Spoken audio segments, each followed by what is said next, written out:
The legacy I want to leave behind is to know that I've made this world a better place, and then also helped enrich the people's lives that I've been able to come across. So I was the first design intern at Nike, and the first shoe I ever drew was after I already got the internship. There is no performance without style, and if it's all style and no performance, it's just a fad. If Michael Jordan didn't hit the game-winning shot the way he did in Utah wearing the 14s, would those be as coveted today as they are? Design is about form and function. That's your job, is to go from seeing an opportunity in the world of what should exist and could be better, to creating that physically and getting it back to that population that you found the insight from. Let's flat out. Big teams, big boys, right? My highs and lows, inherit growth, Mr. Deeds. Went from juggling 3 jobs to CEO like I'm Steve. Never been a rotten apple, call me John Appleseed. That's how I bleed. God can see, no other man can judge me. Call him Mike, Mr. International, getting cream. Single mother told me worth, and now I'm worth everything.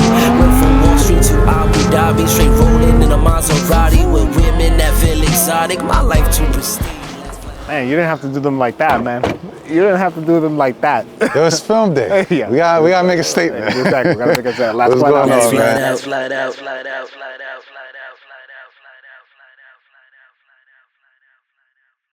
Welcome back to the Last Fight Out podcast. I'm your host, Jay. You can follow me at JLubriel26. Hit that like button, hit that share button, and subscribe to the YouTube channel where we can be found at Last Fight Out podcast. And you can follow my host, Mike, who's not here with us, who's here in spirit, at If Mike Was Here.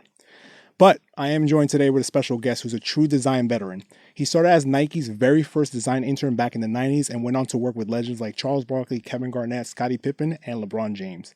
His fingertips on sneakers that have defined eras: the Nike Free, the Air more up-tempo, and the Air Max Plus. Shoes that just didn't perform on the court, but also shaped the culture off of it. We're going to talk about where he came from, the philosophy that drives his creativity, and what it's like designing for icons, and how he sees the future of design in the age of AI. Welcome to the show, Aaron Cooper. Thank you. Thanks for coming out to. I mean, people should know you flew all the way from New York to Portland. I did, and honestly, just meeting you at your meetup at Ludlow House, it was in New York, was just an impactful conversation that we had, and I also weave that into the conversation today. So there's a few things that you said that actually stuck with me that kind of motivated me. I was like, I have to sit down with this guy and get with him. And obviously, when I mentioned your name to Mike was like, we have to sit down with this guy because Mike is a big basketball head. Like, I played basketball casually, and I've heard your name, obviously, just following East Bay and all the shoes and stuff like that, and you research like, oh, who designed this and stuff. But to be actually in front of the guy who had so much impact on just sneaker culture and basketball, it's kind of like a special moment for me and like a big milestone for this podcast. So thank you so much for dedicating your time. Thank you, and I appreciate that. But let's just be clear: if you really wanted to be surrounded by the people that created those things, I mean, you wouldn't be able to fit everybody in this room. So I just happen to be. It's kind of like, Michael Jordan wouldn't be able to win championships, playing by himself. No, it's true. Right. Yeah. But, you have to put, and not just say that I'm a Michael Jordan, like that'd be like Tinker, Right. Maybe I'm like Steve Kerr or something. No. Shoot up a 3 every once in a while. No, stop. Integral part, regardless. You're or an integral part. I'm like Kukoc. Integral part of the championship team. Definitely needed to be there. But the way we start every episode, whenever we have somebody sit down with us at the Last Fight Out podcast, is that we have a word association. So kind of an icebreaker. So I'm going to say a word, and you're going to go off and just give me the first thing that's on your mind. Ready? Okay. Podcast. It's the simple ones. Design. Form follows function. Okay, cool. I mean, why is that? Like, expand that a little bit more. Oh, more than... yeah, I mean, art and science. Design is... When I was in design school, design wasn't really a household conversation. It's become one now, and so much so that now design is, I think, broadened too much into just styling. Got it. Or to include styling, I should say, which is fine. And to also fashion. Like, fashion is not design. Right. No, it's not. Design is form follows function. It strikes an emotional chord aesthetically. Like, wow, what is that? Mm-hmm. And then it fills a role in your life and makes your life better to become something you can't live without. And those two things, emotionally and intellectually, art and science, right? Emotional, kind of what you see of like, oh, that's useful and I need that in my life intellectually. And then I love the way that looks. I love the way that feels. I love the way that that is a part of my life emotionally. That's design.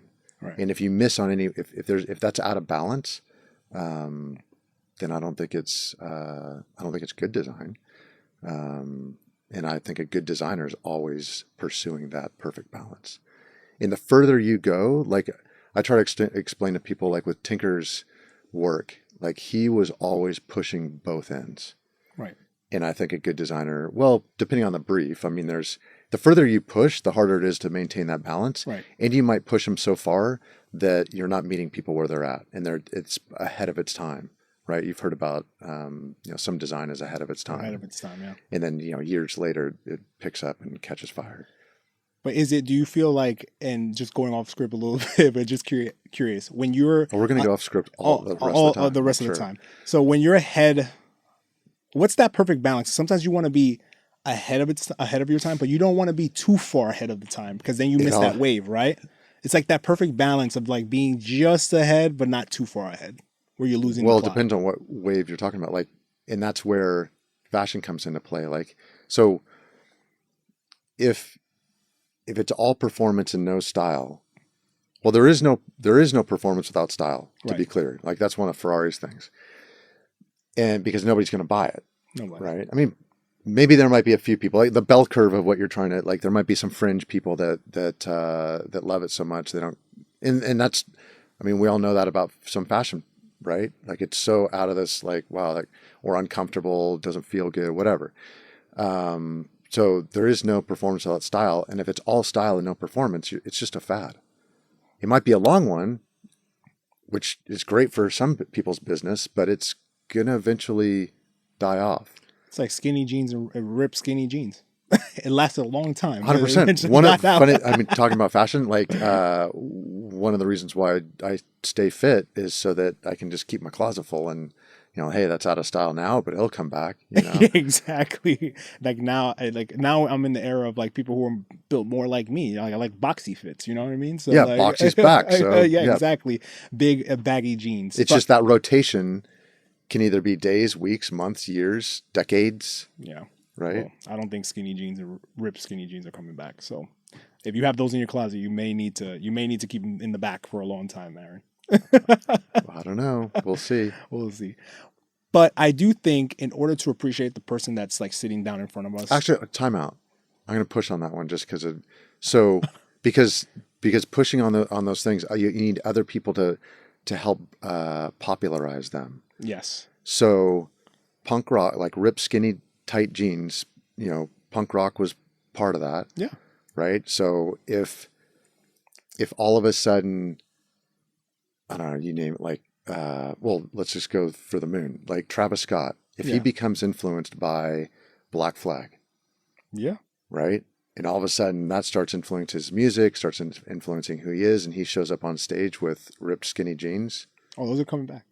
They're coming back. Because he has such a huge influence on the audience. He has a huge audience on him. And they're like, I want to wear what he wears. And then back to, and some of these things you can't plan. I don't think Adidas planned for Kanye to wear the Adi Boost running shoes on stage. Right. No. From what I've been told, that was not planned. And the rest is history on that. Absolutely. And if Michael Jordan didn't hit the game-winning shot the way he did in Utah wearing the 14s, would those be as coveted today as they are? Right. Was it a push-off? Was it a push-off? Was it a push-off? I need to know. Back in that era, no. No. Today it'd be an offensive foul. Depending on who it was. I don't think he'd be called for an offensive foul. But I'm a Knicks fan, so obviously everything Jalen Brunson does in clutch time is an offensive foul. So anyway, I digress. Yeah, off script. Off script. Anyway. But I do think that in order for people to really appreciate who you are today, we need to start at the beginning. So you're the son of a preacher and a social activist. You grew up in Seattle. How did that environment sort of cultivate who you are as a person or in that early stage and sort of your creative nature? Because Well, so I two wouldn't put things- the two things together, like Nike intern and then being from Seattle, son of a preacher, son of a social activist. You need to bridge that gap for me, at least Okay, personally. that's a good way to look at it. So, nature and nurture, right? Like Right. that's what put us here. So from nature, my father being a preacher and my mom being a social activist, and she was also a theater actress. I do believe there's empathy in my blood. And then growing up in a house that was very open, further enriched that, and kept all of those kind of epigenetics flipped on, and so yeah, it was, and religion wasn't. It was just a part of my life, like in being open to all religion. It wasn't like this is the religion and all the others, aren't important. My father was way more. It was about spirituality, really, Right. and so that's the way I grew up. Was an open family. So creativity does come also from my parents, my mom's side. Mostly, my father was more creative in the the food side. He was a chef. He was a chef too. Growing up. Well, my Wow. my parents, they're also just very they were very creative people. But they okay, this is all context. So it all has to do with the story. So my mom was also bipolar. Okay. And growing up, from what I can remember until around 8 years old, and you can even see it in the photos, I think an amazing childhood. Didn't have much money, didn't have any money really, like vacation. My family never went on a plane together. Really? No. So camping was our vacation. So outdoors.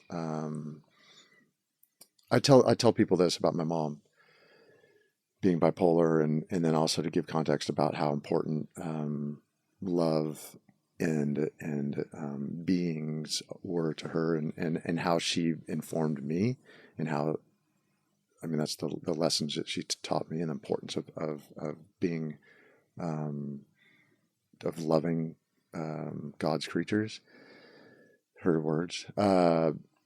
If you gave her a gun with one bullet and said you had to fire it at that person or at that animal, do you know what she would do? What would she do? It's only one person, and he's a psychiatrist, answered right away. Turn the gun on herself. That's the think outside the box. Yeah.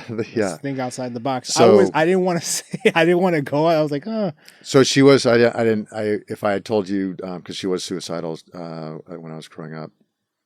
So I was also part of my life. But all that being said, they were very parents that wanted you to realize your gift, help you find your gift and realize it. And so it was pretty clear earlier on that I didn't get along with academics very well. okay. It's Weird coming I was from either- an engineer. What's that? Weird coming from an engineer, right? By trade? Me? By like just engineering, just like, creating a sneaker, which will Yeah, well, later on. design, yeah. design. So just growing up drawing, like I was the kid that had all the doodles on the side of the Yeah. test and on the papers and whatnot and homework, and Were you drawing sneakers? So was that your never passion? the first shoe I ever drew was on my internship. Wow. What were you First drawing? design, so I was the first design intern at Nike, Yep. and the first shoe I ever drew was after I already got the internship. Do you still have a sketch of that? That first Yeah, shoe? yeah, Okay. yeah, for sure. But I think that's somewhere on my Instagram. Okay. But And I guess I don't know if I answered the question. no, you did. Like I sort of like, so you talked about your mom, your family dynamics, realizing your gift. Obviously, you weren't drawing sneakers at the side of your test. But what were some of your early inspirations in terms of like, okay, I'm not particularly academic, which is fine. Like, obviously, look where you made it, right? Like, but I definitely have a creative bone. What were some of those early inspirations, ambitions that you had, taking us back to like young Aaron? If this were my bedroom, you would not be able to tell what color the walls were painted, because every square millimeter was covered with magazine cutouts of cars, fashion things, BMX. I raced BMX growing up. Athletes, people that inspired me, things that I just wanted to be surrounded by, and then music. My mom's father she came from a wealthy family, and he always he was into just state of the art things, and had really cool stereos and high fidelity systems. And so one thing that she had that I ended up taking was she had this it was like a cassette player. Okay. You might have to like throw that up on your podcast Yeah, so I will. that people know what that is. But you could stack cassettes up in this little sleeve, and they would play one side and then spit it out, and drop the next one would drop in and spit it out. So you could stack, I think, 6. And so you could play 6 sides of cassettes all back to back to back to back. And I would just stack up music and crank my stereo. I had big monitor speakers, crank my stereo, and just draw for hours. Shut my door because things were going on in my family. Like I said, my mom was bipolar, so there were some episodes that would happen often where I just needed to escape, and my only escape was my bedroom at the time, and or out of the house on my bike, but if it was at night or wherever. And so music was a big influence. Led Zeppelin in particular still is. They're my, if you ask me the question of like, what's the one band or the one, artist you would bring to a deserted island, it would be Led Zeppelin. Led Zeppelin. If you haven't seen the documentary, by the way, it's incredibly good. I'll have to put that on my list. Yeah, it's very good. So just influence. I wasn't a good reader. I'm just now starting to get it. Books are tough for me. My mind starts wandering. So my dad tried to pay me like $5 a book. That didn't even, and back then $5 was like, that was good money. It's good money. But like athletics, sports were a big part of my life. Just not even really sports, because I played basketball almost every day, like in the driveway. Right. Never played competitively. Never played on an organized team. Really? Until Nike and intramurals. And that's, to me, like, that's what's important to me is athletics, like moving your body around the world. And athletics is that general for me. Like if you're taking your physical self up a mountain, that's athletics. You know, if you're taking your physical self to the park, walking around the track, doing whatever, walking around the block, like that's athletics. Yeah. And so that's as important to me as someone pursuing a gold medal in the Olympics, or working with LeBron, or working with Serena and helping them achieve their dreams. It's all the same to me. For me, my purpose path continues to be, as a designer, if I can help create an emotional connection with someone, with what I've created, that then inspires them and enables them to pursue the life that they want to live in their best self, whether you put it on your body, in your body, or what you do with your body. That's my purpose path. That's what I do. That's what I currently, and if I continue to be blessed to get paid to do that. And I'm currently working on other ways on how to make that happen so that I can do it at a bigger scale. And the legacy I want to leave behind is to know that I've made this world a better place, and physically, and then also helped make enrich the people's lives that I've been able to come across. Now it's quite interesting because I've heard a lot. Which is, by the way, I mean that's the preacher, right? Like that's my father did it in a congregation and with a religion. I'm trying to do it on podcasts and Instagrams with the community that I've been a part of. The sneaker community who knew. Right. They give so much to you. I feel like it's in you to give back, and I'm certainly appreciative of it. I'm a beneficiary of that. But quite similar to you, I've been the beneficiary of a lot of good people in my life, and I think as I've gotten older, and I've accumulated the resources to be able to have a platform where I can inspire and create impact, and shed a light to stories like yours. I think as I'm getting older, I was getting towards, I guess, the middle of my life. It's sort of. How old are you? I'm 30. I'm about to turn 35 this year. I hope that's not your middle. No, I mean, it's not. I hope it's not. But I'm just saying, like, I'm not 21 anymore. But what I'm saying is, I have. Well, I just turned 55, and not. So I 110 has always been my. You So wanna get I'm to just 110? now. I'm just turning the back 9. So you're the same age as my dad. Yeah, my dad's 55. My dad had me young. So yeah, my dad. Had me. Now I'm regretting asking your age and sharing mine. Yeah, exactly. My dad's 55. So you're my dad. But you met my son in New York. I did. Yeah. He's tall as hell. So taller than me. But sort of that whole purpose path. I've heard so many people say that, but you're actually somebody who's actually living it and actually giving back. Like a lot of people say it as like a hot button thing. Yeah, I want to give back. I want to inspire. I want to impact. But when it comes to actually doing it, they don't do it either enough. They don't do it in a way that's impactful, or they're using it sort of like as a disguise for their own benefit. But sort of like sitting down with people like you sort of like gets me even more inspired to continue this path of just like going around and like highlighting these stories. And like for somebody who wants to get 5 to 10 minutes of my time when they email me, I'm sort of like, yeah, like, I'll take out the time. I've spoken to my mentees at 3 a.m. when I was living in the Middle East, or at some inconvenient time to me, because I'm like, you know what, like I don't know how this is going to impact them, but if it's beneficial, then I left the world a better place. And then sort of like, it's so refreshing to hear somebody say that and to actually see like a physical representation of what that can lead to, and sort of creating community and creating a collective. But with that, so you're younger, your younger self, how did you land at Nike? Because obviously people are going to look at this podcast like, wow, like he's going to give me the golden nugget as to how I landed at Nike, but that's not the case. Here's how you do it. Because back then it was a lot different than what it was today. It probably is today. So how did it happen for you back then? Well, on that note, like I will share, I don't think I could put together a portfolio. Like if I had to start from scratch, I don't think I'm not the right talent. I don't have the right, I don't know what's the best way to put it, but I don't, with what's expected of people today and what companies and others are looking for, I don't think I'm not the guy. So what would you say companies are not singling anybody out, but what would you say in general they're looking for now as opposed to what they were looking for when? I'll just say like I joke, the fire emojis on Instagram seem to go a long way. They do. And I've actually been in situations with some of those people.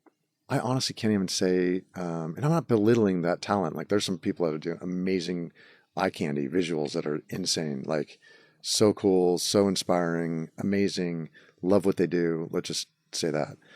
But to be a footwear designer, we're being specific to footwear, you have to know how to go from that. I tell people to go from that to use, on a performance situation, whether it's an NBA court, an Olympic track and field, whatever it may be, there's a Grand Canyon sized gap that you have to be a part of filling. It's not like, hey, here's what it looks like, and somebody else is going to engineer it. No, that's not design. That's styling. Right. Design is about form and function. That's your job, is to go from seeing an opportunity in the world of what should exist and could be better, to creating that physically and getting it back to that population that you found the insight from, right? Because they're looking for it, or they don't even know that it's something that they needed. Like that's the best thing, right? It's the Henry Ford thing about, if you asked the population what they wanted, they just wanted a faster horse. Yeah. All right. He had the insight of like, well, maybe I can do better. Maybe I can provide something that will help the world move better, move faster, whatever.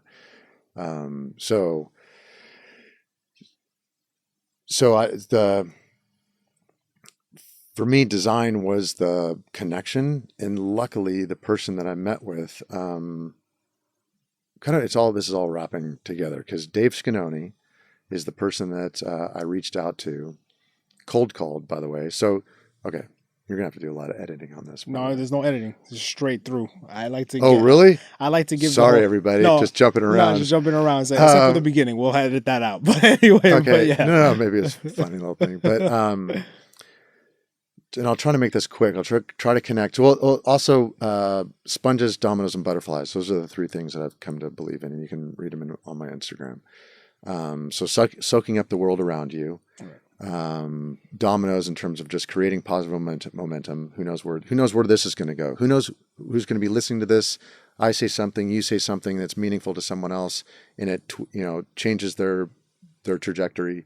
And then the butterfly effect of like what we think is insignificant. An hour out of my Saturday, come meet with you that flew all the way here from New York. That one thing that you and I said may end up creating big change that we don't even realize. And you and I can already tell, birds of a feather flock together. You and I don't care, right? Well, we care that we're doing this because we believe in that butterfly effect. Yep. We believe that some small act from us could create big change in the future for someone else. So those three things, and me sitting here is a testament to that in the Nike piece. So I'm in Portland visiting my girlfriend at the time, who's now my wife. We're married 30 years as of next year. Congratulations. Yeah. So met when I was 18, actually 17. Coming down here, visiting her, go to the one and only Nike Town in Portland, the original. And it's an amazing place. There's a fish tank with Deschutes sandals submerged in them with tropical fish swimming around. I love tropical fish. I'm a diver, and that's part of my life. What don't you do? You like to dive. You're in water sports. I see just soak up the world. That's the sponge, dude. Yeah. Soak it all up. Do everything you can. Do what you can with the senses that you're born with. I've been blessed to be born with all five. So I'm in Nike Town. I'm listening. They have you go in the tennis room and you can hear the tennis balls. You go in the basketball room. You stand in front of this fish tank and you can hear the blurp of the bubbles. And I'm looking at the Deschutes sandals. And on the side, they have these design drawings of the Deschutes sandal. And I'm like, well, of course. Someone had to design them. They look cool. They're inspired. Like, the aesthetic is nice. Like, assume they perform it's Nike, and at the time I wanted to do an internship at a corporation to see what that world would kind of look like, feel like. And I'm like, at the time, what did Nike represent? Obviously we know what Nike represents. And by the way, I'm at Art Center College of Design at the time. Okay, but at the time, what was Nike like in terms of like the global perception of Nike at that time versus obviously this now? Is 1989?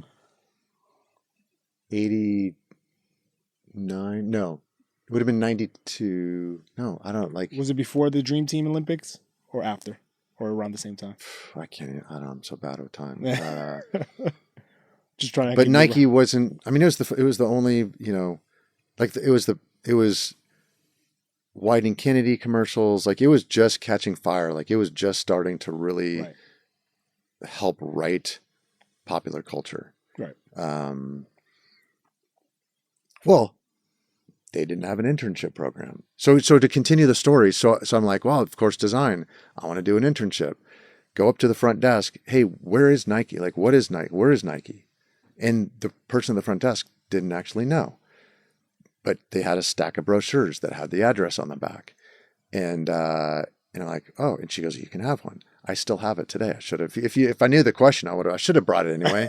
But I do still have it. It's somewhere on in one of my Instagram stories. You laminated it? Because no, but I have that. I have the letter that I wrote Dave Scanoni.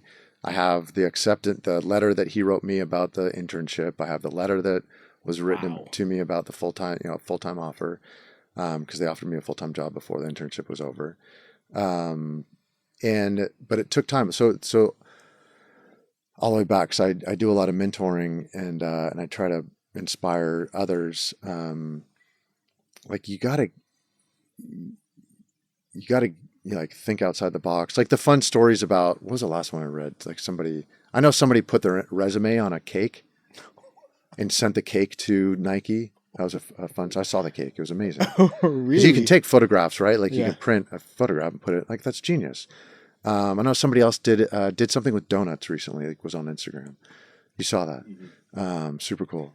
So we didn't have Instagram back at Nike. What's that? Just to get an internship at Nike or anywhere. Just anything. Like, you got to figure it out. Like, you got to cook. So for me back in the day, I got the brochure.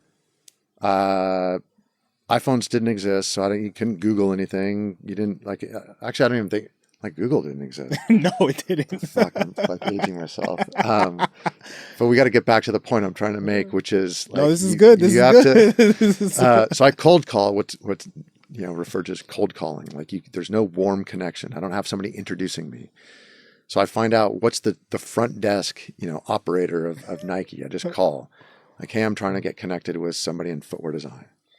Oh, no problem. Let me connect you. I'm like, oh, okay, cool. I'm like, oh my God, what do I say when somebody picks up? Somebody picked up Kirsten Maravich, who was basically the admin, the front desk. In front desk, by the way, that's something else. Like admin, assistant, front desk, like operator, whatever. Like, they are the gatekeeper of the person you want to they're the fire you want to stoke, and the flowers you want to give, and the people you want to. And some of the most sincere, authentic, wonderful people I've ever met because they are the front door, and they're good at it. Like they have a gift. And so Kirsten was the front door of footwear design. And she told me that, Dave Scanoni is the head of footwear design, and we had a little conversation and how to go about getting connected to Dave Scanoni. And it was at that time it was the only connection is phone calls. So I told her who I was about and what I wanted. And you got to be like quick and to the point, which I'm having a hard time doing right now. Sorry. But finally getting connected to Dave Scanoni, having a conversation with him. I told him, just like you did, like from New York, going to be here, made it easy for me. I told Dave, like, hey, I'm going to school at Art Center, but I live in Seattle. I can come down to Portland any break. He's like, hey, and this is during like summer. And he's like, hey, Thanksgiving is coming. If you can come down during Thanksgiving break, let's meet. I'm like, oh, done. So between that point and Thanksgiving, I made sure that was arranged.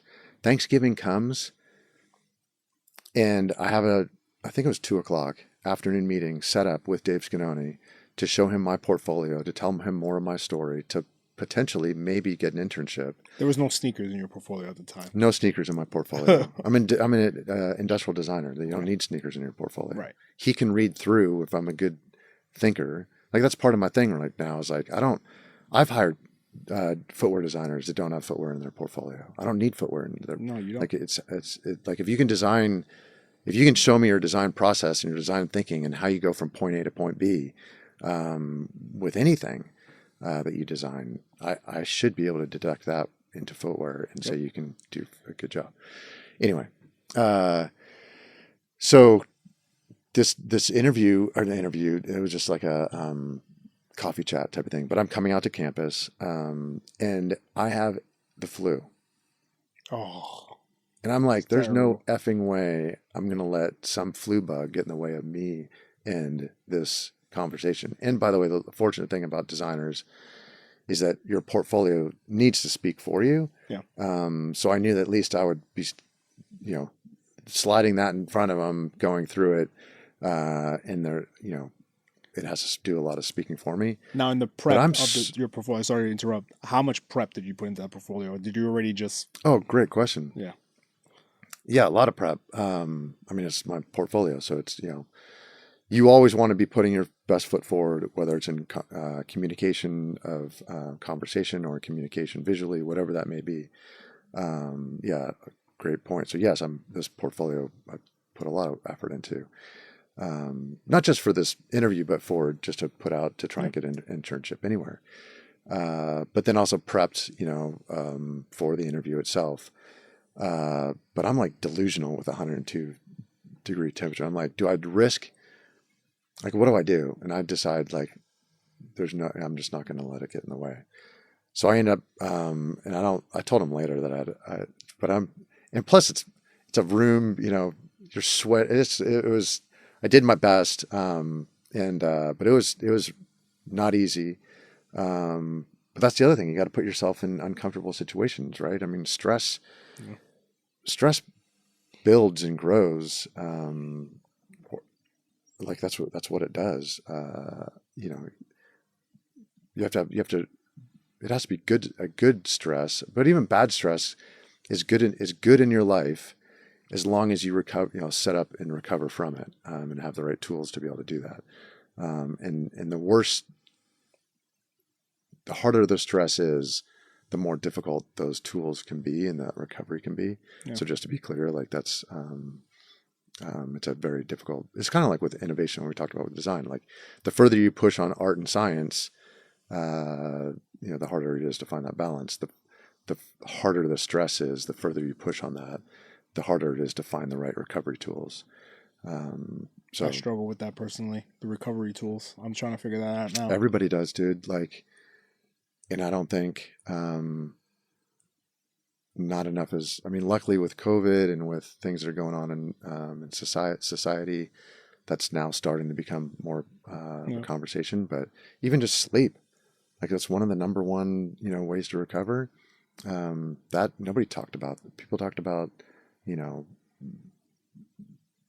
more people would, I think, spend time doing than sleeping, because they were told that that's what you should be, you know, how you should live. Yeah. But anyway, another rabbit hole we can go down. But so end up, you know, the informational interview that I had with Dave went well enough, and he said, you know, hey, because I had a plan to do an internship at a product consultancy as well, and he came from that world down in San Francisco, so he was like, hey, and this is again Thanksgiving, so he said, hey, for the summer, why don't you do like land an internship at a consultancy? Because I told him my whole plan of consultancy and corporation. So do that, and by that time, hopefully we'll, you know, get things set up so that, you know, you can do, you know, we can, you know, I don't even think I think he was impressed with my portfolio enough that he's talked to me about, you know, the chances of me being that person, to intern. And so from that moment forward, like I made sure I maintained that relationship. Yeah. And people ask me a lot, like, what's that balance, right? Like, how do you maintain the relationship, but you're not an annoyance? And it is a balance you have to strike, and find it for yourself. But I just like always be kind of top of mind. I didn't want to be in Dave's back of mind when the internship program happens. Yeah. And then they're looking for people and they find someone, and then later like, oh, I forgot about Aaron. That's the one I really wanted. I always wanted to be top of mind. You always want to be on someone's radar, if that makes sense for your viewers. No, it's a struggle. It's a balance for sure. Balance for sure. So, and you can do it by time. Like every couple of weeks, well, back then again, it's like handwritten letters. But every month or so, I think I would call and just check in, say, hey, how I'm doing, and then I would send him on my internship down in San Francisco. I would send him some of my work that I was doing, you know, that was okay for me to send. Actually, my manager there knew of him, and so they kind of, and that's the other thing with, like, you got to make sure that, you know, all the connections that you have, it's a small world, especially in design. And so you got to make sure that I also did mention that to people that I'm trying to mentor is, you know, it's kind of like this cobweb of connectivity. Yeah. And you may not realize that the person that you really want to talk with is actually directly connected with someone that you're indirectly connected to. And your path to that person you really want to talk to is actually closer to this indirect connection. Yeah. So I would say, like, I'm just a few people removed. We're all just a few people removed from someone else in the world. It might just take you a lifetime to figure it out. You actually took my next point. I was going to say, do you remember what you told me at Ludlow House when we first met? And that was exactly that point. We're 2 to 3 degrees removed from everyone. Yeah. And I guess for us, that person in between was Soho House. So shout out to Soho House for bringing us together. But how did you... 100% shout out to them. And they, in fact, and this is all dominoes too, right? Like, there may be someone right now that I want to be connected with, or you want to be connected with, for us to deliver more, you know, to live a more purposeful life, to, you know, to do better good for the world. We just don't know it yet. Right. But later it might happen. I'm like, hey, by chance, do you know so and so? And you're like, oh my god, of course, he's my best friend. Oh my god, like That's it how it all usually works. yeah. And the craziest story I have that makes all that like a case study for it is that I've actually had tea with Prince Charles. Well, now he's King Charles, but He's King he Charles was now. Prince Charles. And in that connection, there's two people connected, and they're both, well, the one person that I am a friend with connected me to somebody else that I've now become good friends with, who now I'm hoping, this is crazy. This is all, so I'm now hoping, he's a scientist, professor from the UK, has some amazing things that he does that I've always wanted to do a project with him, that he and I have now pitched to a company that someone from that company was at that gathering in New York. That's awesome. Who got a hold of me from Instagram. Like, that's why I do Instagram. Like, I'm terrible at Instagram. Like, I have a small following.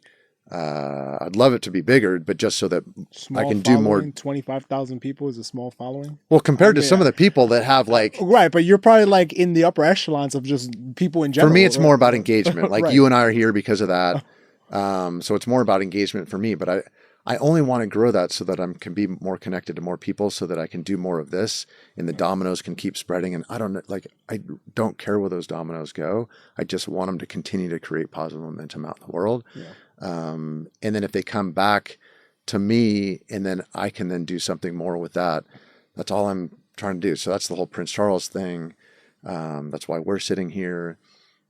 Whoever's listening to this, if they reach out to me and find whatever we can do, right? Like, that's why, anyway. I didn't mean to backtrack you. So you wanted to stay on the top of mind of Nike when the internship eventually came. So you're staying monthly, I guess, writing him letters saying, "Hey, just here." Yeah. By the way, I appreciate you. Like, always keep me on the path you want me to. No, that's what I mean. I'm just here to gently. Yeah, exactly. Back, but exactly, that's fine. to keep it interesting for your listeners. No, this is interesting for me. We can talk about whatever you want. I got all day. I'm just. Okay. Well, I don't know if your listeners do. But back to So kept in contact with Dave, and while I was doing the internship, while I was doing the internship in San Francisco at IDEO in Palo Alto, amazing experience too, by the way. Such an incredible company, incredible people. He's working with Nike HR to kind of set up this internship program for Nike, and it all kind of comes together. He ends up writing me a letter, a formal letter offering me the internship with, salary and everything else. And wow. I receive it in San Francisco.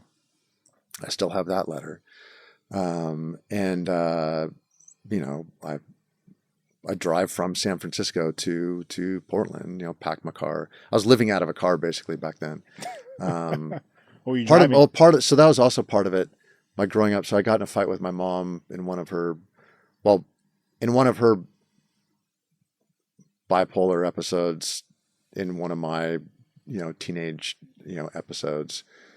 Like, those two things, like, definitely can create. Those probably don't mix. It's probably a dangerous cocktail. It's a dangerous cocktail, but it was good. Like, that's why I'm sitting here. Like, that blew up, and my mom saying that, I was going to be, I had to move out of the house when I was 18 or pay rent to live there. I'm like, fine. Like, I don't want to live here. Right. And so I didn't. I packed my car and went to Washington State University for 1 year. Literally packed my car, drove there. And I don't want to paint about, like, I was coming, everything was fun. We got over that, but there was in the back of my mind, like, I didn't want to live at home. I wanted to be on my own. I've always been independent because of what was going on in my house. And I wanted to start living a life on my own. My dream, if you asked me when I was a kid, what you wanted to be when you grew up, it was to be a father, and it was to have a family, and it was to live a purposeful life. I did back then was like art. I wanted to, have a living, be able to do those things, provide for my family, have an amazing family life through art in some way. Design wasn't really in my life at that time, or not even like I didn't even understand it. So I wanted to like get on with it. So 1 year at Washington State, then moved down to Art Center. That was a whole process, longer story. And then from Art Center to the internship in San Francisco, then from San Francisco to Nike. And then at Nike, like I said, that was the first time I ever drew a shoe. Sat next to Bill Worthington, who later went on to start Olakai. Okay. He's the founder of Olakai.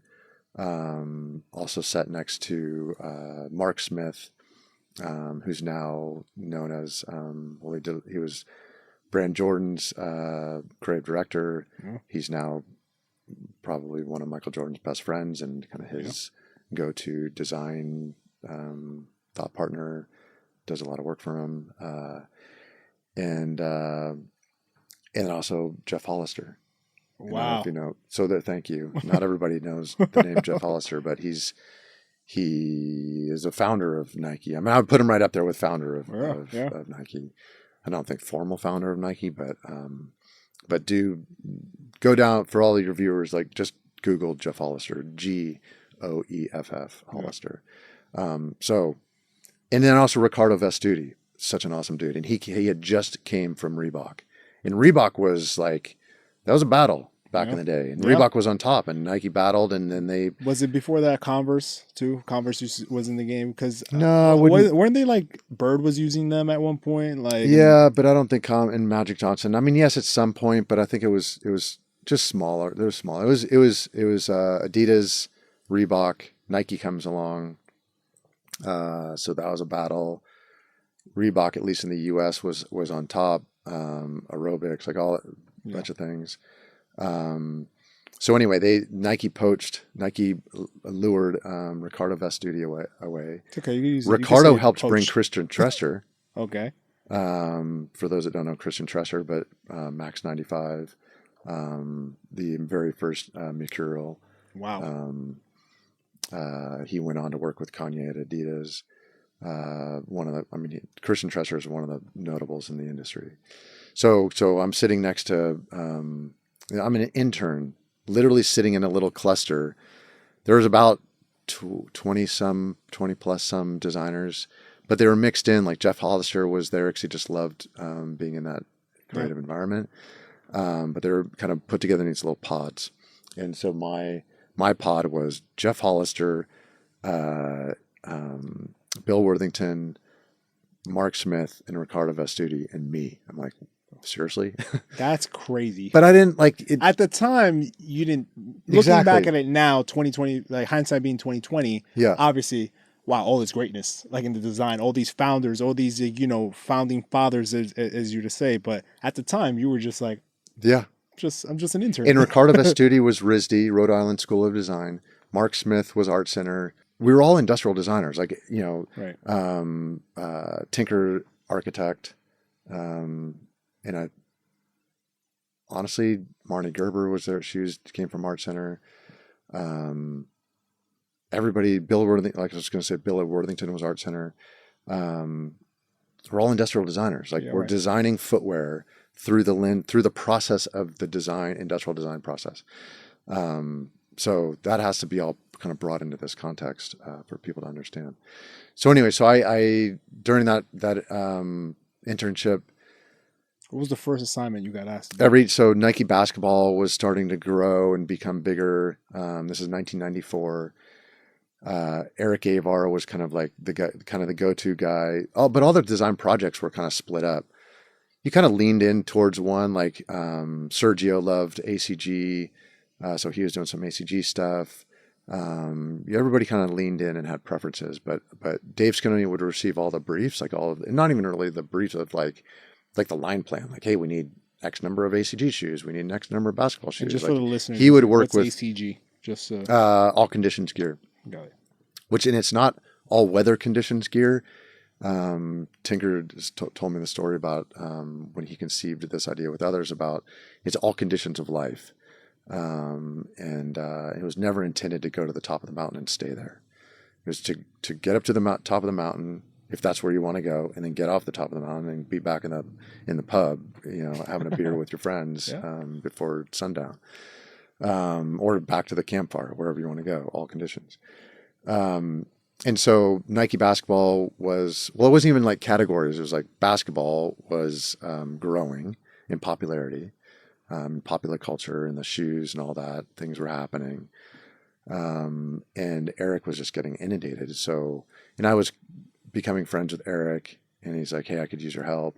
And also, by the way, another piece to this is, as an intern, be sure you're the one turning the lights on, and be sure you're the one turning the lights off. Can you repeat that again? Just for as interns? an intern, by the way, that is a 4-month, 3-month, 6-month, whatever your internship timeline is. That's an interview. Yes. It's not a 1-hour interview. It's a 3-month interview. Yep. So you have the opportunity to influence over that time. Yep. And Monday through Friday, turn the lights on, turn the lights off. Yep. So be the first one in, be the last one out. Yep. And I would say, if you can, drop little goodies on people's desk in the middle of the night before you leave, so that when they come in, they're like, "Wow, who? Yeah." So I was doing designs like, "Hey, how can I help?" Pop in, have conversation with people. Oh, I'm working on this. Blah blah blah. I'm like, "Oh, that's interesting." Sketch. Leave some sketches on the desk. Hey, if I can help. Let me know. Colorways, the Photoshop and Illustrator didn't really exist. There were hand coloring things. So right. I'd pump out a bunch of, this actually, back to my dad. So as a designer, as a little kid, this is so my design tendencies. So, Halloween. Okay. So, there's a blank pumpkin in front of your face, like a blank piece of paper, right? Like, what are you going to carve? Like, once you start carving, you can't like stop and change your mind. Yeah. Right. You can start drawing and erase something, but once you start carving, you gotta like, what am I going to carve? Like, I don't know. So I started like drawing pumpkins, and my dad said, well, hey, why like draw one, and then we'll go down to the post office where the copy machine was. God, I'm dating myself. This is crazy. What's that? And, copy machine? Yeah, exactly. So I drew one, copy it, cut it out, put it, or copy it multiple times. And then I cut it out, 3 across, 4 down. Right. So I now have 12 on one page. Now I'll do a bunch of pages. And so now I can basically sketch like designs on different pumpkins. So I don't have to redraw the pumpkin. I know the pumpkin. Yeah, right. Like, right, if you know you're going to design like a shoe that looks like a shoe, you could kind of draw a little silhouette and kind of just start drawing at least. That's a bad analogy because pumpkins just sit there. Shoes need to move. And we'll go down that rabbit hole too, because that has happened where it's like people design footwear on Post-it notes and they become just little graphic representations of foot coverings. That's not design. But at pumpkins, and so I would just like sketch those up. Cut to, this is little kid stuff. This is like when I'm 8, right, 10. Jump all the way to, and that's with my dad. So talk about influence. All the way to Nike internship. Like, what's a more, and people are like drawing, like they're not thinking about like pumping out like colorways. I'm thinking about how do I pump out colorways in the middle of the night to drop on someone's table for when they show up. So I literally did the same thing. So I took their design and either redrew it just really simply, or copied their design, like photocopied it, and then did 3x4, 12 on one page, and then I started coloring it with markers and kind of rendering it, like adding some highlights and stuff, like. And making them look, and then literally leaving a stack of colorways on their desks so that when they show up in the morning, they're like, somebody did some work while I was like sleeping. Right. Back then there was no like emails. Like, hey, by the way, it was just like a nice which is even better. Like, how much better is it to show up and you got like physical work on your desk as opposed to like open up an email and whatever. And so yeah, I was doing that during the internship. And my goal was to make it hurt. Make it hurt. You have to I expound on wanted that them one. to hurt, like even feel the pain before I left. Like, oh my God, like Aaron's leaving in a month. What You are we wanted going them to, to hey miss you. Dave, what are we going to do when Aaron leaves? Yeah. Because I can't Yeah. maintain the workload. Yep. Whatever, like make it hurt. Like, so when the day that you leave, people are hurting. Yeah. You want to fill that gap. It's like any other team that you're building, right? Even in my industry, going back to their lights on, lights off mentality. I think I'm a millennial, so I think we're the last generation to like really like incorporate that into our work. Not to speak anything bad about Gen Z. There's good things I like about the generation. There's bad things that I just don't About agree with them. every generation. Every generation.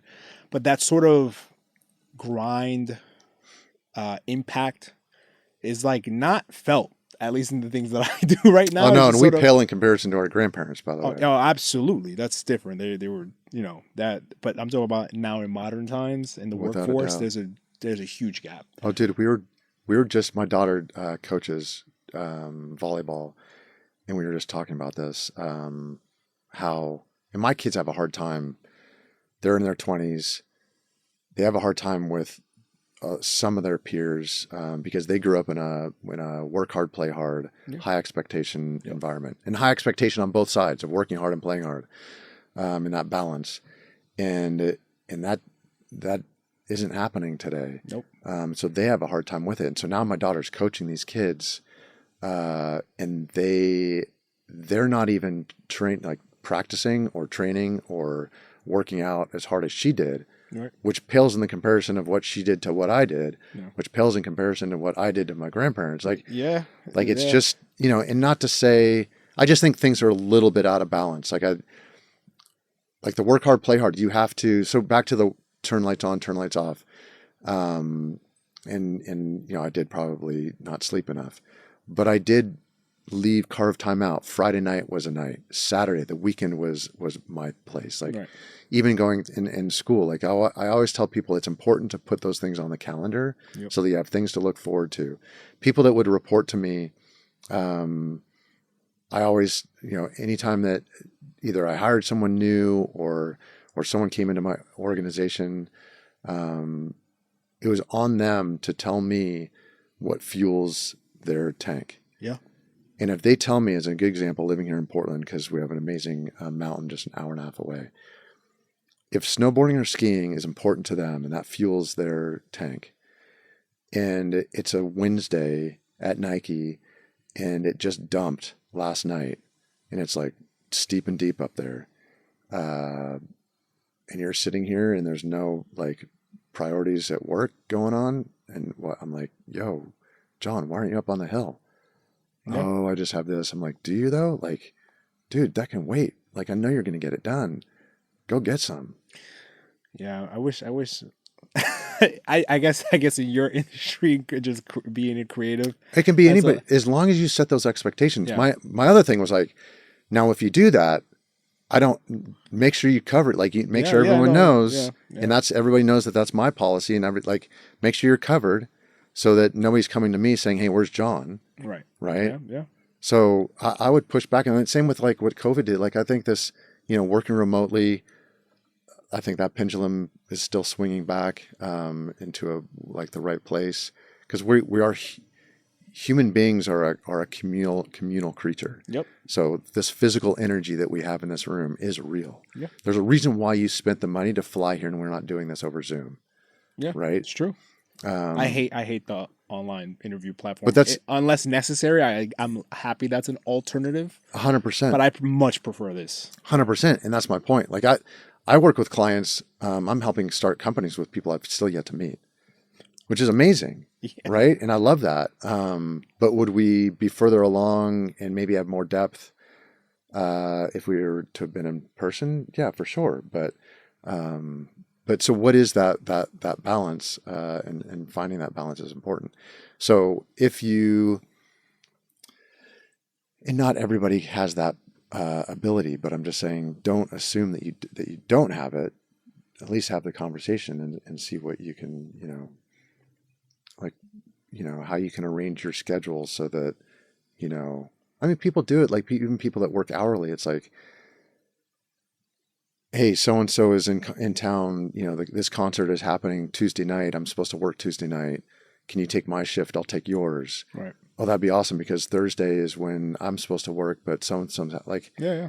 it's just, It's that community feel, honestly. And I think COVID, to your point, I wasn't here in the United States, so I dealt with a different version of COVID when I was living in the Middle East, but it completely changed the way things are just people communicate now. Yeah. I see with just my younger peers, everything is an email. Everything. I was like, can we talk? Let's talk about this. Come to my office, sit down. Yeah. And you sometimes the art of the conversation has just been lost. Or just pick up the phone. Pick up the phone, get an answer. By the way, I tell my kids, my kids can do that. And they do that. And that is now it's for everybody that's out there that's listening, that is a 20 something, like that's an advantage. If you have that ability, and that now kind of talent, use it to your advantage, because not all of your peers do. Also, working hard is an advantage too, because if you're just willing to grind, which was the expectation, everybody was doing that maybe back in your day, maybe people who are elder millennials. Now working hard just makes you stand out. The guy who's willing to open the light and close the light, right? Like the person who's willing to stay there and grind through there's during the moment it's painful, but there is added benefits to that. Like no one's gonna tell me it's not an added benefit. And just a little tidbit, like I was never the most talented person on any of the sports teams I played. But the one thing I can control, my dad always used to, it's your effort. Yeah. I wanted the coach to know that I am going to run on the treadmill longer than anybody else here. Maybe not the fastest, but I will work the hardest at practice. I will do all the things the right way, not cut the corners. There were people who were far more talented than me, but I knew I would never get cut so long as I kept the mentality. Yeah. 'Cause I was just an energy guy. You know what I mean? Like cut me for talent, don't cut me for effort. Yeah. Exactly. So if you're gonna cut me because I'm not good enough, right? But not and I want to find out why, so I can do the work to fill those gaps for later. Yeah, exactly. For sure. So and that's around the idea of like working smarter, not necessarily harder. Yeah. So then your internship's coming up. You get the full-time gig eventually. So take us to that first sort of project where you're just like, I mean, it's hard because you have to take us back to when you were that young, and at that maybe at that point you didn't. No. So on the internship, I think it was around the same time, but so I was offered a job from Dave in the hallway. It was like a month to go, and he said, "Hey, I want to offer you a full-time job before you leave. Come see me. Like, we want to work this out before." Upon graduation, I had one more term at Art Center to finish. And actually that was literally in the hallway, just outside my office. I was kind of super stoked, obviously, but also kind of shocked because I didn't think it would happen that quickly. But that was always my goal, was to have an offer of a job, one job or more than one job before I graduated. So I went straight to my desk and called my manager at IDEO and said, "Hey, I don't want to be presumptuous. Presumptive is the other word. Presumptuous. But I did love the internship. I loved, if there's ever, an opportunity upon graduation that you think that I might have an opportunity to work there, please let me know. I just got offered a job here at Nike. And he said, "Hey, let me, give me a few days. Let me, have some conversations." Well, you bring pressure. That's good. Was it? Yeah. I mean, I just wanted to, like, I didn't know, like, I didn't, again, just having conversations and just asking, right? Like, and so literally within a half an hour, he calls me back and matches the offer. And so now I got to decide. It's not even fair though. Portland, he had to. No, I know. Up so the ante. It's San Francisco. It was Portland and Palo Alto are like, Portland and San Francisco are amazing places. So those, I'm talking about just in terms of cost of living. It must have been still a little higher, right? Back then. Yeah, I wasn't worried. And when I say match the offer, he said that. I told him what the offer was. So I don't know if I could have worked in cost of living or not. I wasn't that smart back then, but anyway, I was just thinking about the place to live. The people I was working with were on par. But what really tipped me over was that back to athletics, back to just like to be able to be paid to work with those people, and the people that were at Nike at that time. You could walk by anybody on campus and you could see it in their eyes, and they'd look at you and you could be like, I know what you're doing today. Yeah. And everybody was simply trying to grow the culture of sport. And sport being a loose term, like Right, it was right. like if you're dedicated to one category, then yes, it was, defined by that. But sport was like this big kind of world in which we were living in and trying to stoke the fire of, and that was that's who I was. That's who I am. And on the flip side, with IDEO, I worked with somebody and helped them, dropped little colorways and things on their desk of toothbrushes. Toothbrushes. Wow. And he didn't love doing it. I thought it was fun, but the client loved him. And so IDEO kept him on that client. And it was a big enough job, as Oral-B, big enough job that was a good chunk of his time. Right. So he was going to work Monday through Friday to design toothbrushes. And that, the job could be 6 months, it could be 6 years. You never know. You're working for the consultancy. And I was like, I just don't know. I knew my worst day at Nike was going to be designing footwear for athletes to help them achieve the goals that they wanted. And back then, again, it wasn't, sneaker culture didn't exist. It was product design, industrial design, creating footwear, designing footwear, form and function, aesthetics and science, like all of that. It was that balance. So, and also, I should also say, I knew my role every day was to design some of the shoes. And I knew my responsibility was that of the collective to grow the culture of sport. And then when, it became specific to basketball, grow the culture of basketball. If I came to work, my wife ended up working at Wieden Kennedy. I ended up with best friends that were the creative directors at Wieden Kennedy. Like they were friends, like we were at dinner and we were talking about stuff. I could come up with a campaign idea for basketball or for running or for Nike or whatever. I could go to work, find somebody to share it with. And not only would they not take offense by it, they'd be like, if it's a couple times would be like, dang, that's actually a really good idea. Let's go talk about it. Let's figure it out. Yeah. The swim lanes that people talk about nowadays didn't exist. Right. Right. So I'm more of an open swim guy, public pool, just good fun. Now, if we were all to organize and like if that was if we collectively, or if our community had a pool, yeah, that's fine. Like my job is to bring the beer, your job is to bring the pool floaties, somebody else to bring the music. But if over the weekend you heard you went to a concert and heard some great artist and was like, oh, we should bring that to the pool. Like you'd come in on Monday and be like, yo, hey, music guy, music person, like that. I know that's your role, but I just listened to you. You should check them out. Yeah. Dang, John, that's sick. Like, oh yeah, let's play that track next one up. Now, if you get into somebody's swim lane, like violations, infraction, makes them feel uncomfortable. And I just, that's not I don't operate. I can't. I have a really hard time operating that way. Like I know what my role is, and I respect my role, or I respect other people's roles. I hope other people respect mine.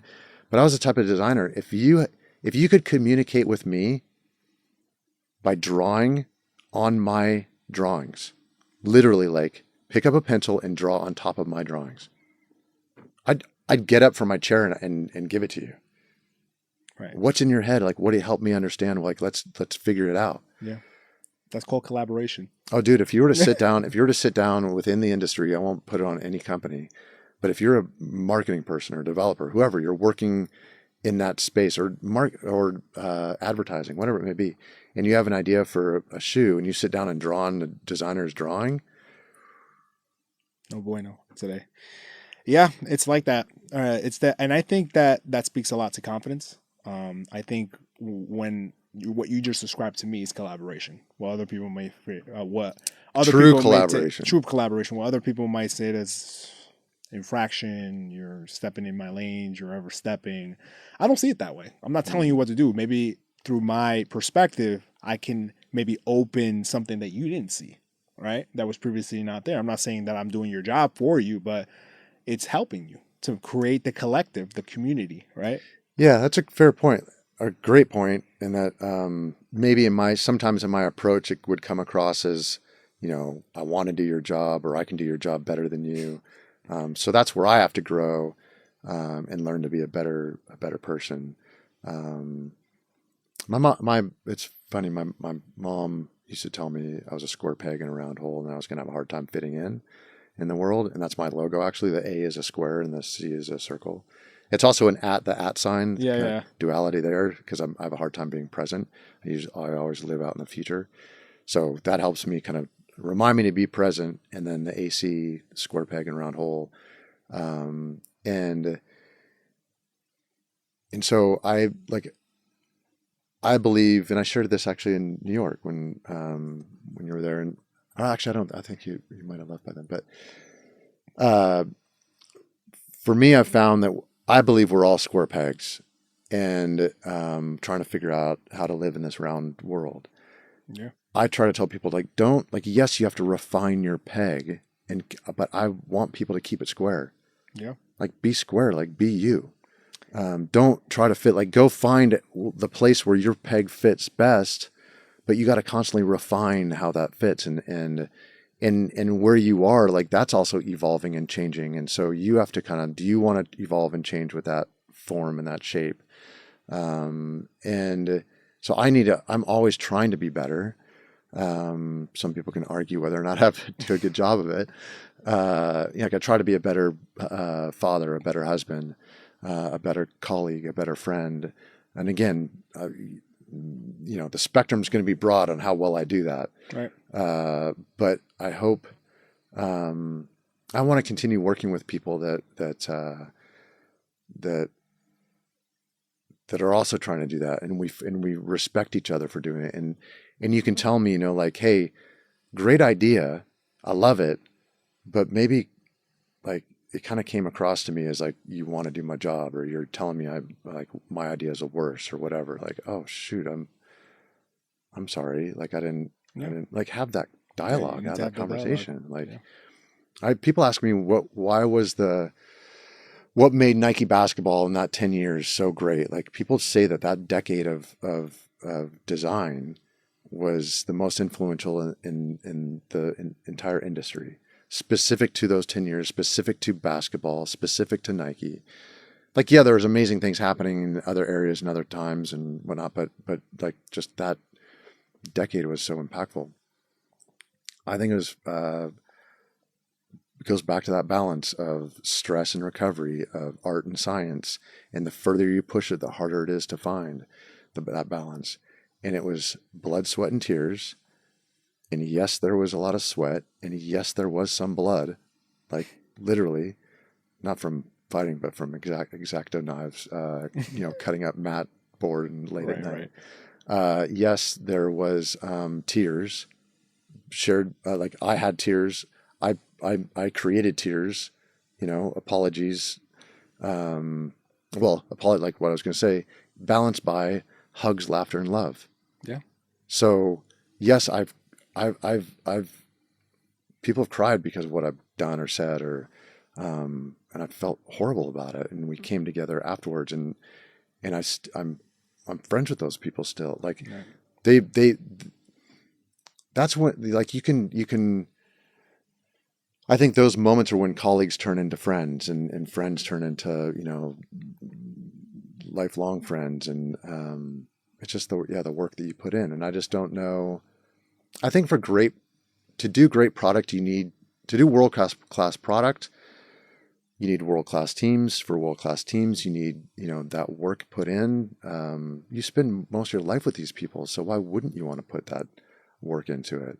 And I just don't know that people are willing to do it anymore, or that the environments are set up in a way for you to be able to do that. And again, right or wrong, like I don't, this is me speaking, right? Like this is the world that I want to, the environment that I want to live in and the world that I want to try to create, because I do personally believe it's better. Yeah. Like we're better together. In a few points I want to just respond to your square peg, round holes analogy. You know, just I'm in this transformation period right now in my life where I'm trying to figure out I am a square peg. And instead of trying to fit in as many round holes as possible, I want to fit into the right round holes. And I'm kind of struggling with that because naturally I'm a people pleaser. I like to be liked by people. Like most human beings want to be liked by people. But I've come to realize that I want to be liked by the right people that add value to my life in the same way I add value to theirs, rather than just there being a one-way street where I'm just like, I think I'm appeasing you. You need to find your flock. That's the birds of a feather flock together. Right. You need to flock that. And I'm kind of struggling with the whole, maybe the flock that I thought that was good for me over the last few years is really not the best optimal flock. To your point about creating the environment, I think it's a two-way street between you and the environment. You have to also add to the environment in terms of what you want it to be, but also the environment needs to react to the effort that you're putting in. And sometimes the environment doesn't react. The environment is like, this is the environment, take it or leave it. And then you have to make the decision whether that's the environment you want to be a part of, right? Absolutely. Or whether the environment is going to react to the effort that you're putting in. And it's so interesting that you mentioned the whole creating tears and being balanced by laughter and hugs. And it's just sort of prompted me to ask you, in those early years, what would you say was your low point? What was a low point moment for you at Nike during those years? And counterbalance that with one of the highest points that you had there. I'm sure you've had many in your tenure there, but just some of the early days when you were there. Yeah. So the first word that comes to mind is brilliance. So to be brilliant, and using an analogy of a diamond, like the value of a diamond is in the brilliance. Right. The brilliance is made up of two things: clarity and how the light refracts off in that diamond, and it's made up of the facets. And that's where, like, diversity, for me, the brilliance comes from diversity and clarity of what y'all are doing. So, and diversity for me is just about diversity of thought. Yeah. Typically, diversity of thought comes from diverse backgrounds. Yeah. Diverse backgrounds come from different areas of the world. Yep. Different areas of the world have different looking people. Yeah. Right? Like it's just all, so if I wanted to create the most diverse thought place and I only had one choice, like I would go out and find the most different looking people I could possibly put together. I may find out that, wow, all those people grew up in the same city and now it's all the same thought. Yeah. Oops. So for me, and then you bring all of that diverse thinking together, coming from different areas of the world, coming from different backgrounds, coming from different experiences of how they grew up and how they got to where we all are today. You bring all that together, and then you create a clarity around it, what you all want to do.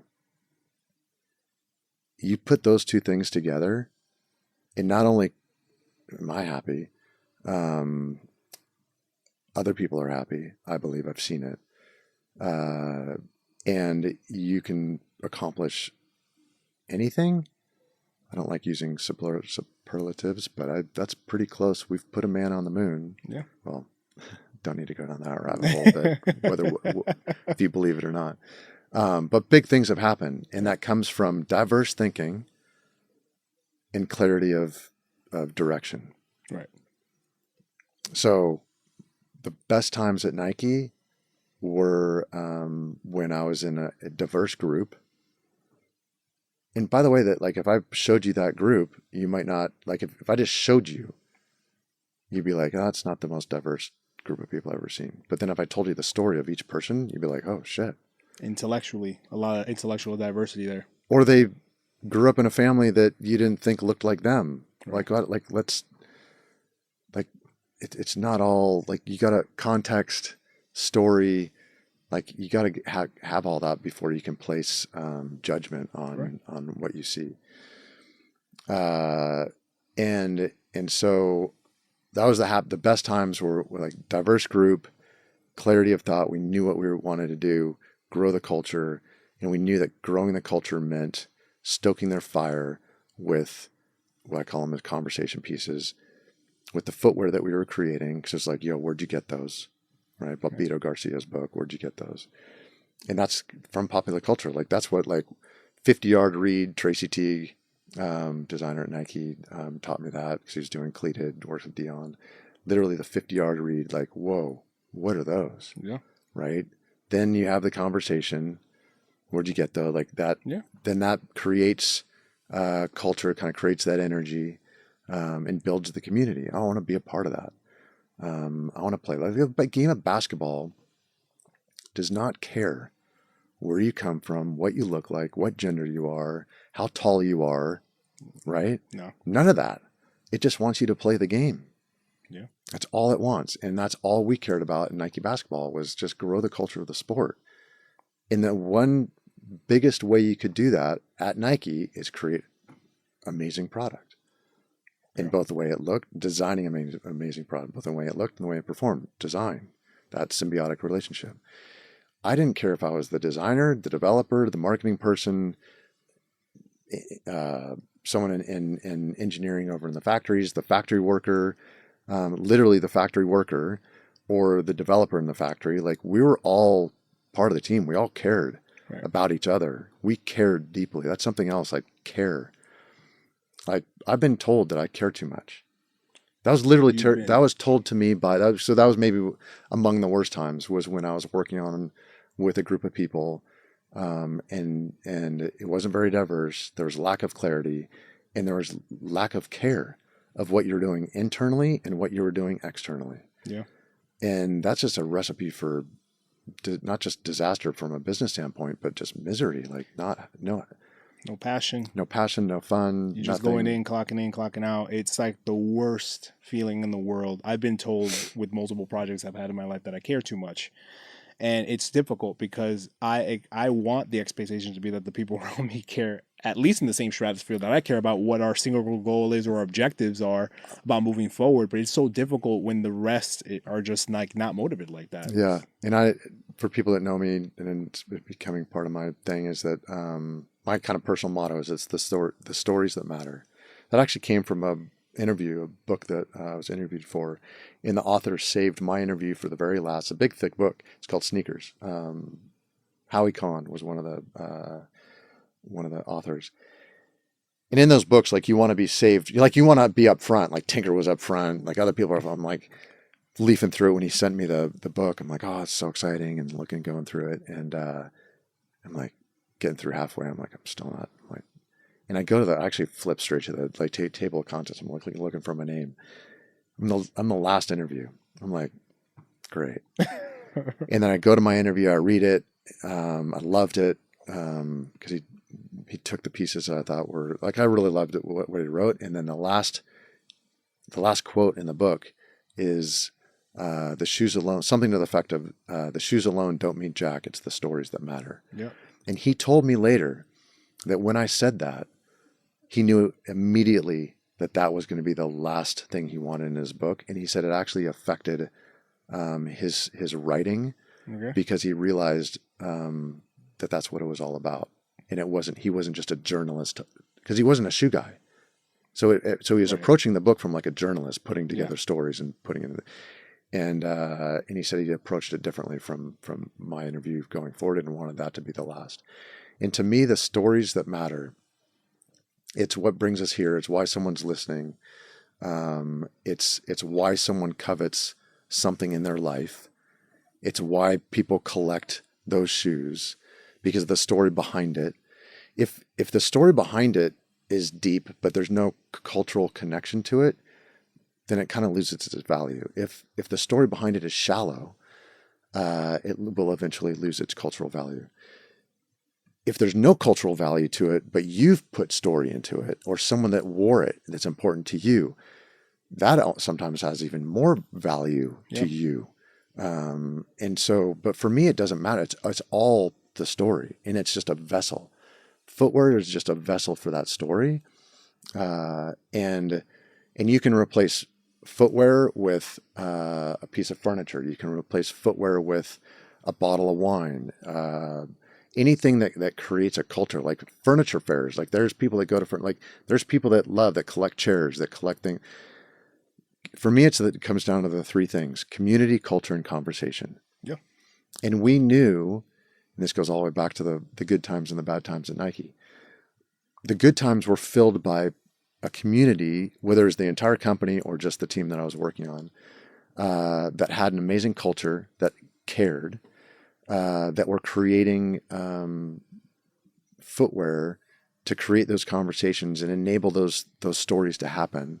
Whether somebody was buying a basketball shoe to wear to school and never play the game in, but just wanted to be represented as like, hey, you care. Mm-hmm. Or someone that, an athlete that you're working with that was going for a gold medal or a world championship or whatever. That was all part of the story. That was all part of that conversation we were trying to create. So it's that community, culture, and conversation that I believe is important to the product that companies create and what the resonance that they're looking to create. And when I say resonance, like that feeling and that kind of that hum of existence. And it's also with us. Like that's why I asked you about like what you do for a living in context to how we're going to be communicating, and because I want to care, because I do care, and I want to care more about you. And I feel like there's something happening here, and birds, like there's a couple birds here sitting, they're flocking together. That creates that community. I personally want to, I don't know how much more time we have, but kind of leaving towards the end of this, of leaving people with the vision of the world that I want to leave behind and I want to live in is one that celebrates the culture of the different communities around the world and helps create the conversations that I want to have and I want other people to have. Like, wow, that's super interesting. Where do you come from? What do you enjoy? What is your culture? What is important to you? Right. I might not be a part of that community or end up in that community, but it's what makes life interesting. I mean, I love car culture. I don't know how to rebuild a car, but I love, and I have a car that I can drive into a situation, and people are like, damn, he's a part of the car culture. I don't collect. You want to say what that car is? It's a 1969 convertible Firebird. Okay. Less than 12,000 ever made. And it's now probably one of the nicest Firebirds out there in existence. And there's a lot of things I did to that car and for that car and why I have that car for that culture, for that community. And when I drive it down the road with my kids in it and the people like shout out like, yo, that's sick. Or like, dude, homeless people, like it puts a smile. It is crazy what that car does for people. Yeah. It's awesome. And that's what I want to do, like community, culture, and conversation. I just want to, and right now, I don't think we have a good balance of that. I think we need to get back to celebrating the differences that we have in the communities that we live in the cultures that we have and are a part of and want to celebrate. And that's what I'm trying to do in this kind of sneaker world, and use that as a metaphor eventually to help people understand that that's, ultimately what life's about. It's like the stories that matter.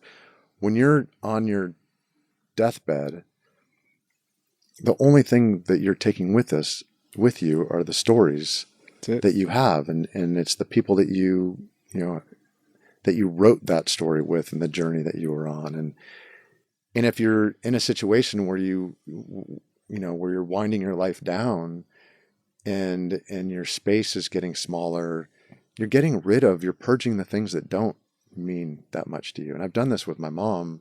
My father passed suddenly My mom Sorry to hear had that. us. That's okay. I wouldn't change a thing. My where I would want the only thing I would want to do is just go back and he's the one person like that cocktail conversation of like, who do you want to have dinner with? If you could have dinner with one person or lunch with one person, it would be my dad for sure. But my mom, you know, from a big house, family house, down to her condo, down to assisted living, 1-bedroom assisted living, down to a studio assisted living. Dude, she filled that place with stuff that was important to her.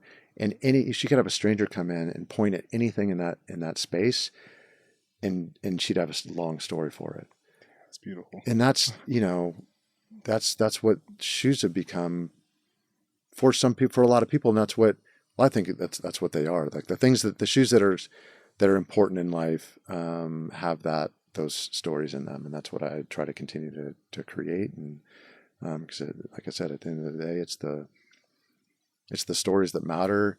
And while I try to, you know, create those stories and help, you know, soak up the world and create the momentum with the dominoes and at least be, at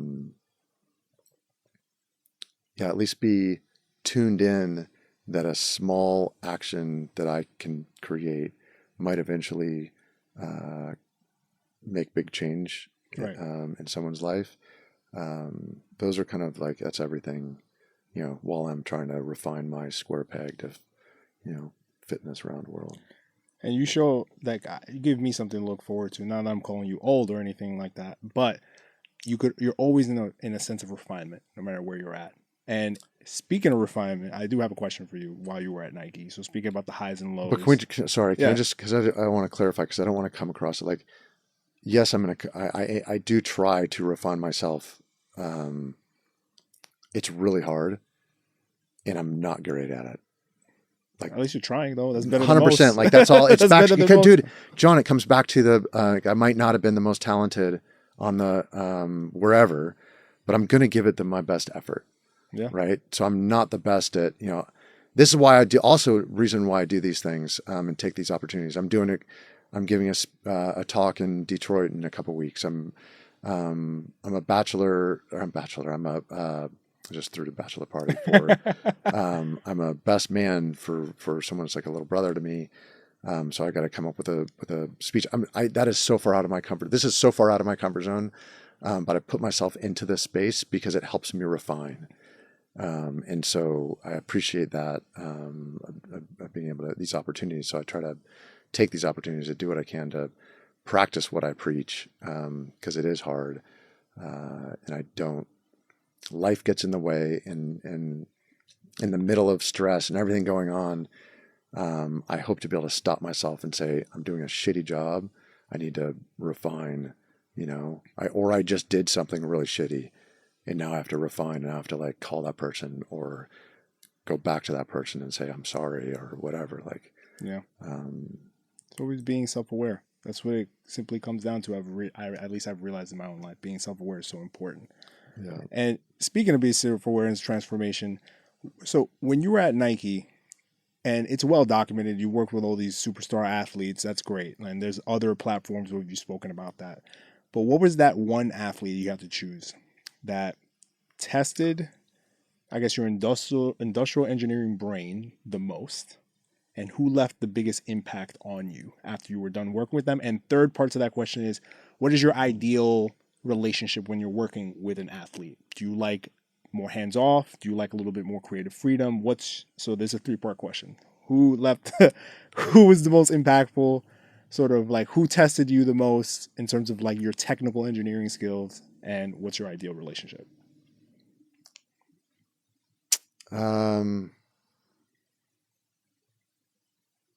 If it was one athlete, that's tough. I was so blessed with so many. That's a struggle. I mean, the ones that come to mind first, Scotty for sure, but we were kind of creating it because I was at the beginning, right? Like, you had Michael and Tinker, you had Anthony and Penny and Eric, but they didn't collaborate a ton. Probably the best of all time, the greatest of all time, bar none, and I don't know if it'll ever be surpassed. Kobe and Eric. Okay. Like no, like not even. It's like you have me and whoever I worked with, and other people in the industry. Then you have Tinker and Michael, and then you have Kobe and Eric that I can like. They're like in a stratosphere. Like I don't even. And I think Tinker would say the same thing. I don't know if Michael would, but Of course he wouldn't. We know he wouldn't. no, actually, I think he would. Okay. If he knew everything, I think he would. He'd admit it in a small closed room environment. Right, where you can't get out. Publicly, I never said that. But yeah, so Scotty and I for sure we were trying, we were doing like, and he was active. And to answer your third question, like yes, I can't design for a client, whether it's a one of one or one in a million or one of a million, without that interaction. Like then you're just an artist creating for yourself. Right. Right. So, which is fine too. Like, and there's footwear designers that do that. So that's, whatever. This is not me. And there's footwear designers doing that with athletes. But that's not me. And that was Charles Barkley. Like he told me, he's like, look, I'm not going to tell you to design shoes. Right. You're not going to tell me how to play basketball. True. And true for sure. True. And I'm like, but I want you to help me design the shoe. Tell my clients that. Don't tell me how to draft this document. I don't tell you how to run your business. Yeah. Right? Like, yeah. And so, but Serena probably indirectly the most. She was a joy to work with. I was told, this is like late in her career, after Wilson worked with her on a ton of projects, I was told that she didn't care about the performance of the footwear. It was just about the way they looked. I later found out pretty quickly that wasn't true, and she's like, well, I've always cared. Nobody's ever taught me about it, which I was doing. And she's like, you're the first person that's ever told me any of this stuff. And I got her to realize and then believe in that millimeters of the shoes matter to the milliseconds of her game. Yeah. That makes a difference at that top 1% of 1% of athlete. And also the newtons of force matter. So if I can translate newtons of force, so movement in the shoe or millimeters of the shoe into newtons of force, that's the difference of her hitting the ball over the net and her hitting a game winner and her winning a championship. Mm-hmm. Like all these things. So I educated, like that was if I could go back, maybe look at it this way. If I could pick up where I left off with that particular athlete, like I continue doing what I do with all of that knowledge and insight in trying to create newer, better for the next generation. But if I were to pick up with in where I left off with any particular athlete, and only could do only one, it'd be her. Wow. Yeah. That's awesome. Yeah. LeBron would be probably a close second. And he might end up being first because I only worked with him on his first one. I'd have to talk to Jason Petrie to find out if, like how involved, like how, like, but the other athlete is Kevin Garnett. Like talk about KG is like my personality prototype if I was a basketball player. Oh talking shit all the time and being just as like fun, energetic, and trolling. He's getting in your mind. Like I love that. I love that about KG. Yeah. He's the energy that he would bring. He used to call me Merlin because he said I created magic. And he was just he loved being a part of the process. He loved everything about it. It would have been fun to have continued the relationship with him. Yeah, he's another. Yeah, again, I've had so many athletes that I've been so fortunate to work with. Okay. Yeah. All right. And that's so amazing. But I just want to get your thought on this before we wrap this up. So we're in the modern age, post-COVID, AI is a thing. How has design? How do you think about the future of design? I know this. You can go down a rabbit hole. I know where you're going. So AI for me, I wish I don't call it artificial intelligence. I call it augmented intelligence. Okay. So it's just another tool. It's an amazing tool, like mind-blowing tool. But it's just like a sponge, right? So the other important thing about the sponge piece is that you need to soak up everything in the world around you. Mm-hmm. Equally important, you have to soak it out. You have to squeeze it out for others. Right. So if you walk around as like a wet sponge, you take in everything. You don't give anything else to anybody. You don't give anything to anyone else. You'll be a wet sponge and you can't soak anything else up. Yeah. Right. True. And so AI for me is just an augmented intelligence form. In whichever AI platform I'm using, it's only as good as what it's soaked up. Right. And so whoever built that is wherever it's going and taking that sponge and soaking it up and everything coming in. And then it's also only as good as how it's being squeezed out for me. So you have to take it with a grain of salt. Like you have to understand what's behind it to be able to use it. And it does an amazing job of visualizing, of writing, of doing things, of augmenting who we are as a human being. But it can't.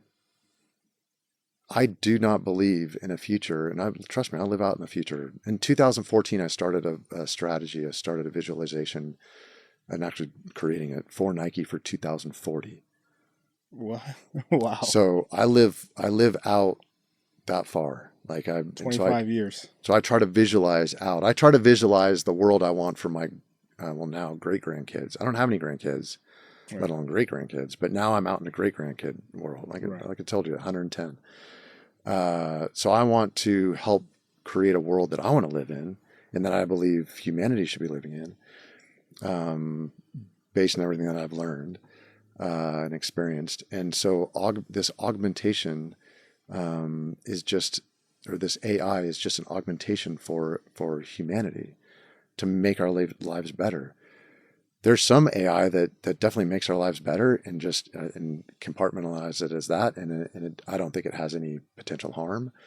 Then there's other AI that I think if it continues down the path that it's going with the people that are building it and what they may want to do with it, that has potential harm for sure because it takes away from our humanity.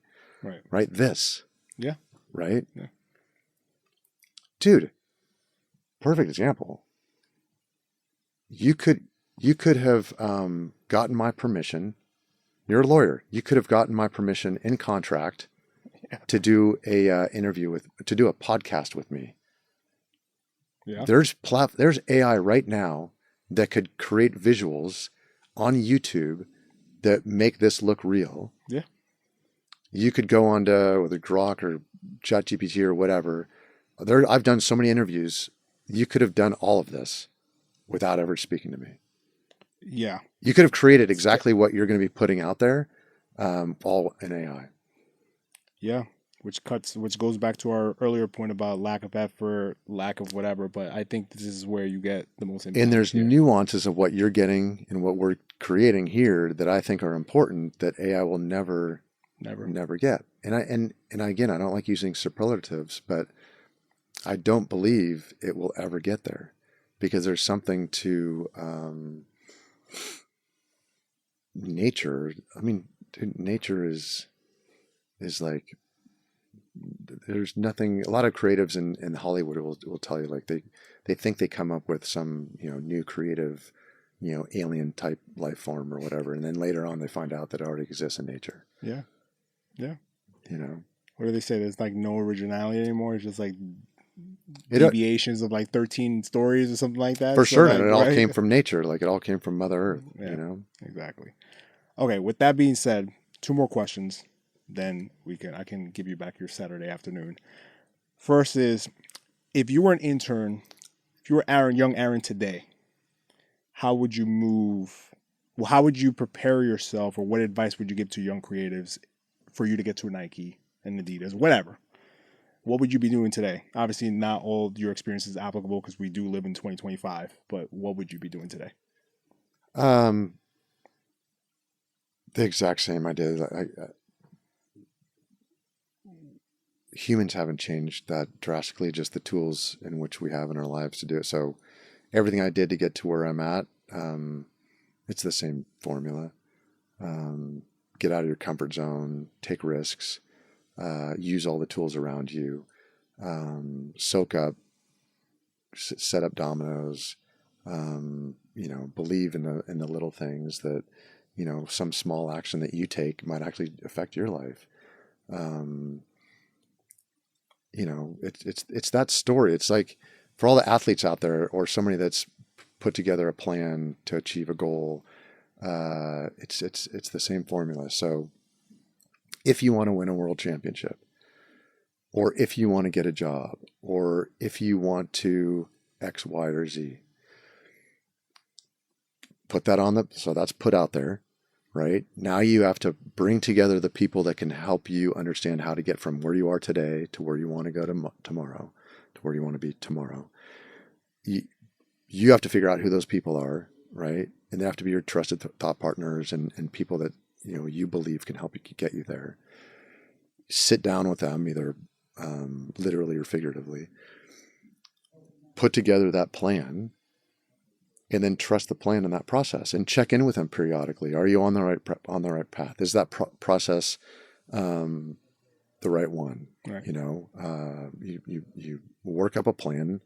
You plan that work, and then you execute that plan, and trust the process. And periodically check in with your team. That's the same thing. Awesome.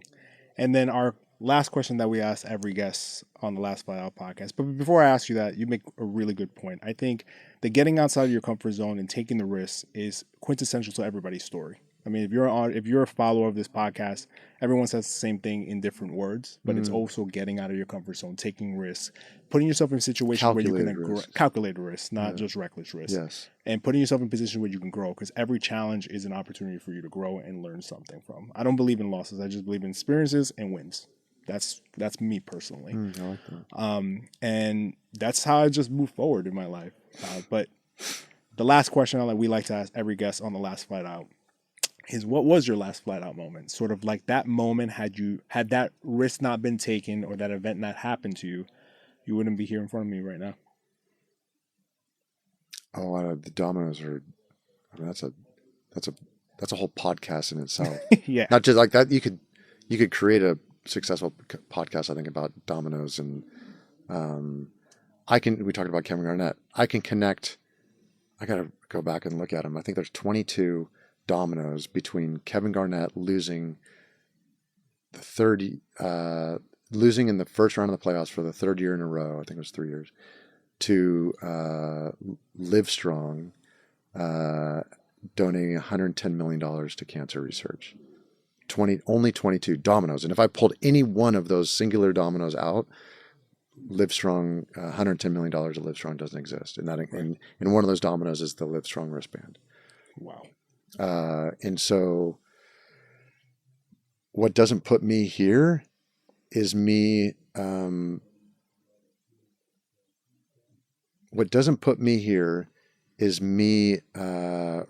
cold calling Soho House. Hey, I have an idea. Would you sponsor? That wouldn't have happened if someone that I've been mentoring, I've known him for 25 years, lives in New York, believes in me and says, you can do this. You should do this. Soho would host you. I'm like, you gotta be kidding. Like they don't care. Like they're not, I'm nobody to them. Like they're not going to host, it's a closed membership only place. And he's like, no, you're big, Coop. You're big.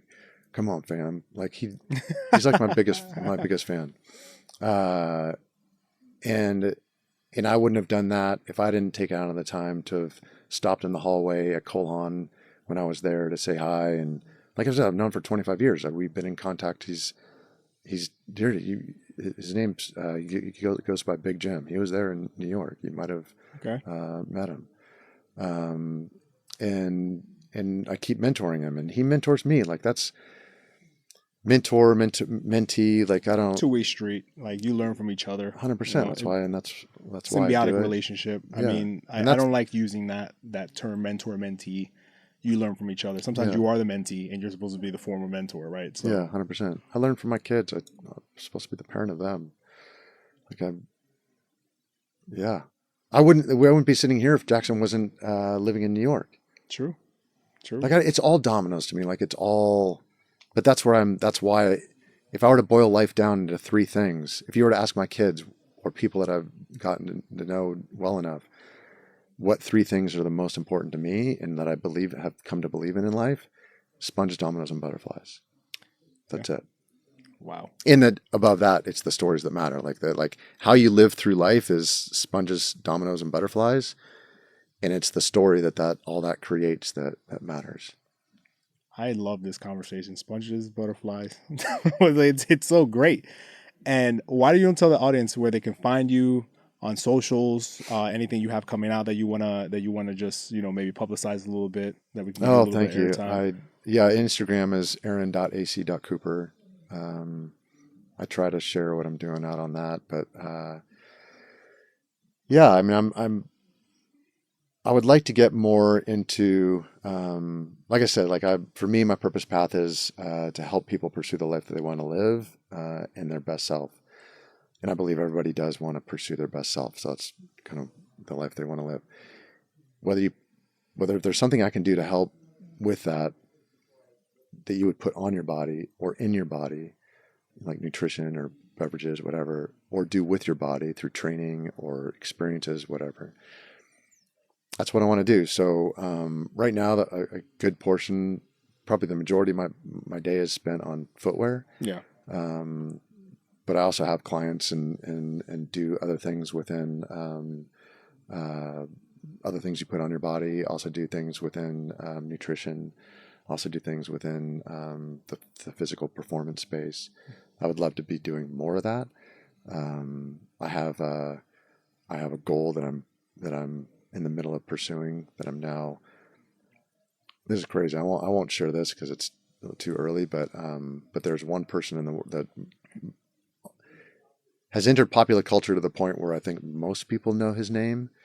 And I want to have a conversation with that person because I want to work with that person. And you would think that I'm like, God knows how many people separated from, but I'm like, there's got to be one person, maybe two people that I'm separated from. And if this podcast happened last week, Okay. I still wouldn't know who those people are.